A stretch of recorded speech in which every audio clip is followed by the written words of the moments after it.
Sarah Boehm disappeared from her Rochester Township home on July 14, 1994. 14-year-old Sarah told her family she was going to spend the night at a friend's house. It was the last time she was seen alive.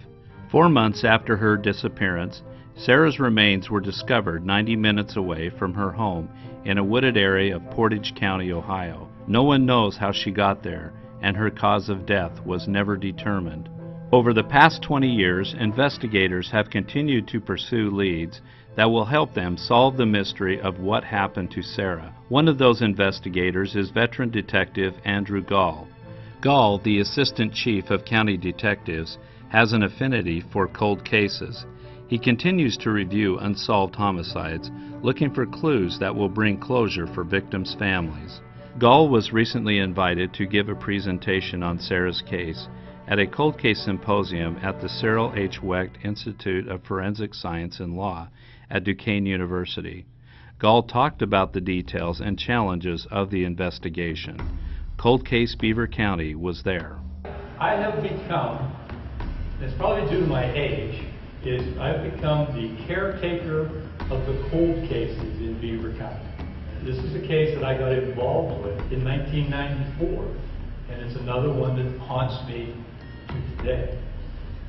One of the problems we have in Beaver County and in Pennsylvania in general, if there is a crime that occurs, the local municipality has control of that crime. Now they can ask the state police, or they can ask the county detectives to take over and be the lead investigative agency, but most of them won't.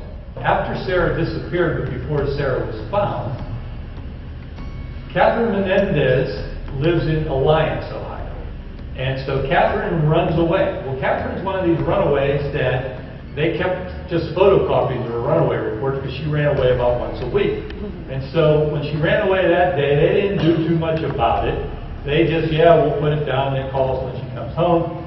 And so Catherine disappears, but about 3 days later, a guy is checking the oil wells in Berlin Lake and drives up this oil well road and finds Catherine Menendez dead.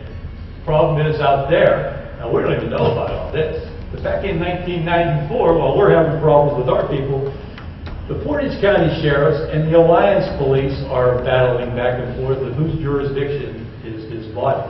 There were a number of suspects. We had a family member of Sarah's was involved in a different murder case. He's the only connection we could find to Berlin Lake when you start talking to him. He used to work and he worked a construction thing near Berlin Lake in Ohio, and he knew that area better than I have. I've been there 4 or 5 times now. He is a very good suspect, but just for Sarah. We can't connect him with Catherine Menendez any which way, shape, or form. In Ohio, Dana, he's very good at Menendez, but we can't figure out any connection between him and Sarah.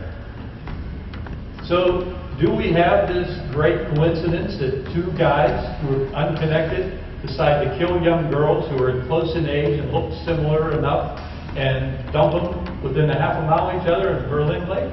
Maybe. I'm not sure. I keep an open mind because I don't know the answer yet. These are lessons, and it's helped us in Beaver County. And we call it Sarah's case because now when you get a runaway report, you actually look at it. You actually look to see something. You go to the house. You look for things. And runaway reports are being taken more seriously in Beaver County than with Sarah. Poor police reporting. You saw what I have. The documentation was bad. When you go back and you're asking the officers, what was this? What happened with this? That they put in, they couldn't explain it to you because they couldn't make heads or tails of their own report. Missing persons task forces are needed. Now, we don't have a missing persons task force that sits there and waits, but we get one. We have an agreement with our 911 center. We have it set up. There's a reverse 911 call system. We call the neighbors, look for this person. We go out with a command post. We set up the firemen. We actually have legitimate searches, and that does work. And there has to be something for multi-jurisdictions to be able to share, and that we have moved way ahead.